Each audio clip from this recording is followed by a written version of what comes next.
Traders. आज हम एक परफेक्ट सपोर्ट और रेजिस्टेंस कैसे ड्रॉ कर सकते हैं और उसके पीछे क्या लॉजिक है कि चार्ट में सपोर्ट और रेजिस्टेंस बनते हैं, उसके पीछे का कोर टेक्निक हम लोग यहाँ पर डिकोड करने वाले हैं। चार्ट में आपको ये समझना पड़ेगा कि लाइव चार्ट में सपोर्ट और रेजिस्टेंस बनते कैसे हैं। काफ़ी सारे लोग ट्रेड करते हैं, लेकिन जो बड़े इंस्टीट्यूशंस हैं जिनके पास मार्केट चलाने का पैसा है, उन लोगों को सिर्फ और सिर्फ ये नंबर्स दिखते हैं। उन लोगों का ट्रेड लेने का व्यू होता है, जैसे अगर मार्केट चल रहा है कहीं 32,500 के आसपास, तो जैसे 32,500 पे आएगा तो वो लोग ट्रेड एग्जीक्यूट कर लेंगे। वहाँ पर हो सकता है वो अपनी पोजीशंस लॉन्ग कर लें या फिर वो अपनी पोजीशन शॉर्ट्स कर लें। ये हमको देखना होगा कि इससे पहले किस तरह का मार्केट का बिहेवियर चल रहा है।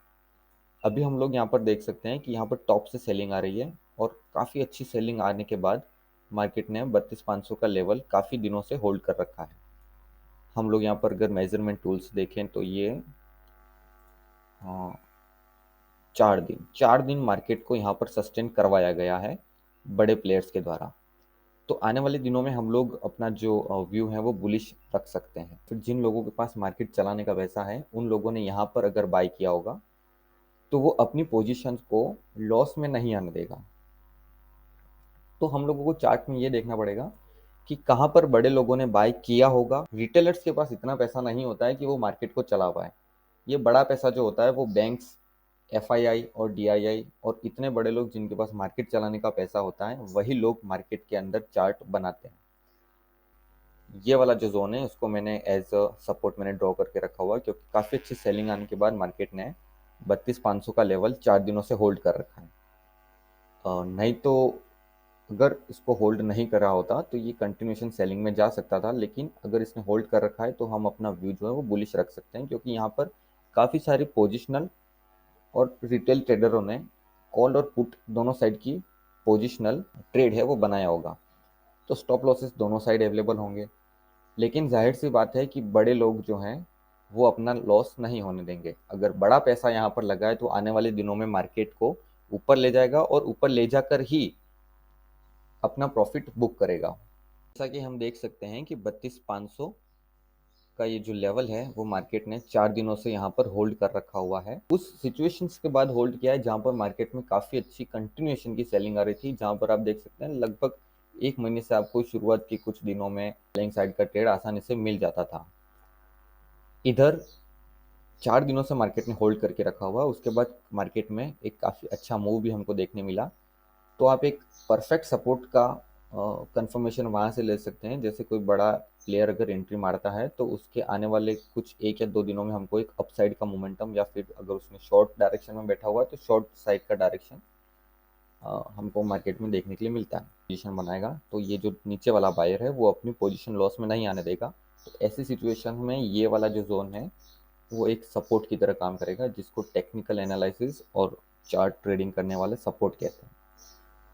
अब हम आने वाले दिनों में देखेंगे कि ये वाला जो बायर है, जिन लोगों ने यहाँ पर पैसा लगाया है, जिन लोगों पर मार्केट चलाने का पैसा है, वो आने वाले दिनों में इस वाले जोन के आसपास मार्केट को आने ही नहीं देंगे, या फिर आने देंगे तो वो अपनी पोजीशन 0-0 में एग्जिट करेंगे। अगर आने वाले दिनों में मार्केट इस लेवल के आसपास ट्रेड नहीं करता है तो उसका मतलब ये है कि यहाँ वाला बायर बहुत ज़्यादा पावरफुल है, वो मार्केट को चला सकता है। तो ऐसी कंडीशन में हम एक बाइंग साइड का ट्रेड आइडेंटिफाई करने की कोशिश करेंगे, उसके बाद वो अपनी क्वांटिटी धीरे धीरे एग्जिट करेगा।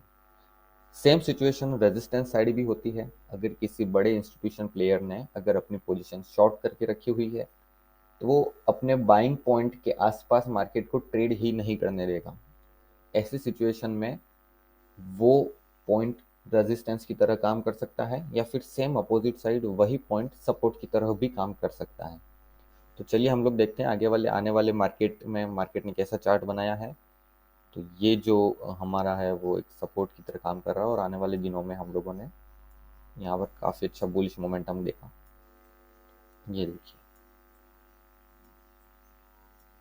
अब वो नीचे वाला जो बायर है वो चाहे तो यहाँ कहीं अपनी पोजीशन एग्जिट कर सकता है या फिर कुछ कैरी ऑन भी रख सकता है। जब तक उसको अच्छा खासा प्रॉफिट दिखता रहेगा वो अपने मार्केट को अपने हिसाब से ड्राइव करता रहेगा।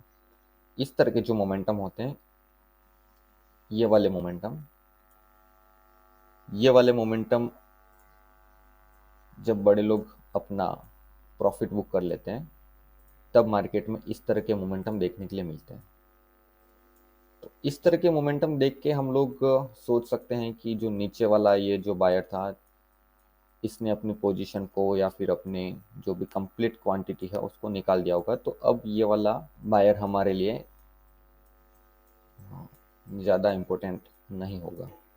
सेकेंड एग्जांपल हम अभी रेजिस्टेंस का लेने वाले हैं, जो है वो सिर्फ इंस्टीट्यूशनल ट्रेडर ले सकते हैं जिनके पास मार्केट चलाने का पैसा है, जिन्होंने मार्केट को यहाँ से गिराया है, वो अपनी पोजीशंस को इस वाले पॉइंट के नीचे नीचे ही मेंटेन करेगा, या फिर अपनी पोजीशंस को कवर करने के लिए उसको मार्केट को कम से कम 1 से 2 हज़ार पॉइंट नीचे ले जाना पड़ेगा। और ये ऑल टाइम हाई भी है, तो ऑल टाइम हाई के आसपास या फिर एक प्रीवियस सपोर्ट और रेजिस्टेंस के आसपास इंस्टीट्यूशनल जो हैं वो अपने बाय और सेल की पोजीशंस को एग्जीक्यूट करते हैं। अब हम लोग यहाँ पर बैक टेस्टिंग करके देखेंगे कि इन फ्यूचर कभी भी मार्केट 44,100 के आसपास कभी ट्रेड किया है। अगर नहीं किया है, इसका मतलब ये है कि ये वाला जो सेलर यहाँ पर मार्केट में बैठ गया है ये बहुत पावरफुल है और किसी को भी अपने पैसे पर ट्रेड नहीं करने देगा। तो हम लोग यहाँ से देखेंगे कि जैसे ही इसने अपनी पोजीशन बनाई, तो उसके बाद मार्केट में कितना डाउनफॉल आया। तो ये एक दिन मार्केट यहाँ पर ऊपर सस्टेन कर गया, नीचे आ गया। यहाँ पर भी सेम हमारी थ्योरी अप्लाई हो रही है। बड़ा प्लेयर बैठने के बाद वो अपने अपोजिट कभी मूव नहीं आने देगा, सिर्फ अपने अकॉर्डिंग ही मूव लाएगा। तो यहाँ पर 1,000 पॉइंट का डाउनफॉल हमें 2 दिन में देखने के लिए मिल गया। तो हम लोग ये उस टाइम सोच सकते हैं कि यहाँ पर जो सेलर बैठा हुआ है वो आने वाले दिनों में मार्केट को नीचे ले जाएगा। तो हम लोग यहाँ देख सकते हैं कि शुरुआत के जो मिनट्स होते हैं उसमें मार्केट ने हमेशा पुट साइड की पोजीशन में एंटर करने के लिए काफ़ी अच्छे हमको मौके दिए। तो काफ़ी ठीक ठाक सेलर बैठा हुआ था ये, लेकिन फिर भी ये मार्केट को 44,000 के आसपास भी ट्रेड नहीं करने देगा अगर ये ऊपर वाला सेलर पावरफुल है तो यहाँ पर एक काफ़ी अच्छा एग्जांपल हमको देखने के लिए मिला है। ये जो 44,000 का लेवल है, इसको हम एक सपोर्ट नहीं मान सकते। इसको हम सपोर्ट इसलिए नहीं मानेंगे क्योंकि एक छोटे मोटे रिट्रेसमेंट है, और इन रिट्रेसमेंट में इतना पावर नहीं होता है जितना डाउनफॉल में होता है। सेम अपोजिट साइड आप सपोर्ट का भी ढूंढ सकते हैं। ये जो फॉल आया है ये बहुत क्विक आया है, और ये जो रिट्रेसमेंट है ये बहुत छोटा छोटा छोटा छोटा रिट्रेसमेंट है, और उसके बाद एक फिर से डाउनफॉल देखने को मिला। कुछ दिन धीरे धीरे सस्टेन करने के बाद हमको एक फिर से अच्छे डाउनफॉल देखने को मिले। अब इतने अच्छे डाउनफॉल के बाद हम लोग ये अंदाज़ा नहीं लगा सकते कि ऊपर वाला सेलर अभी भी पावर में होगा, क्योंकि इतना अच्छा प्रॉफिट देखने के बाद ऑब्वियसली बात है कोई छोटे से छोटा रिटेल ट्रेडर भी अपनी पोजीशंस में नहीं बैठा होता। तो ऐसी ऐसी कंडीशंस में ये जो सपोर्ट और रेजिस्टेंस बनते हैं उनके हिसाब पर आप उनको देखते हुए आप ट्रेड एग्जीक्यूट अपना कर सकते हैं। तो ये जो पॉइंट ऑफ व्यू है ये इंस्टीट्यूशनल ट्रेड्स के डायरेक्शन में बैठने के हिसाब से मैंने यहाँ पर अपना व्यू बताया है। तो इस तरह से आप एक लाइव मार्केट में बड़े टाइम फ्रेम पर जाकर यह आइडेंटिफाई कर सकते हैं कि किस तरह का प्लेयर किस साइड में बैठा होगा और आपको किस डायरेक्शन में ट्रेड लेना है।